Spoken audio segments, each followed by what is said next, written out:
শীতের প্রধান সবজিগুলোর মধ্যে শিম কিন্তু খুব ভালোভাবে একটি জনপ্রিয় সবজি। তো শিমটা আমার পার্সোনালি অনেক বেশি পছন্দের। শীতে যেমন ফুলকপি, বাঁধাকপি, তার সাথে শিমটা অনেক বেশি ভালো লাগে। তো আমাদের এবছর যে শিম গাছগুলো লাগানো হয়েছে সেগুলো দেখানোর চেষ্টা করতেছি আপনাদেরকে।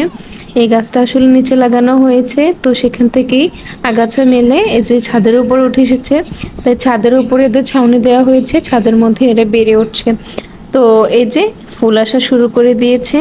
জানি না ফলন কেমন হবে, ফলনও আপনাদেরকে দেখানোর চেষ্টা করব। তবে এখন ফুল এসেছে তাই শেয়ার করছি।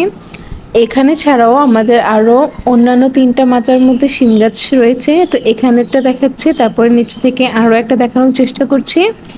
আমি ছাদ থেকে ক্যাপচার করার চেষ্টা করেছি। এই যে দেখছেন পুরো একটা মাচা জুড়েই কিন্তু আমাদের শিম গাছ। এরকম আরও 2টা মাচা রয়েছে আমাদের। তো সেগুলো আর ক্যাপচার করা হয়নি এখন। গাছগুলো দেখতে তো খুব ভালো হয়েছে, তো জানি না কেমন ফলন হবে আসলে।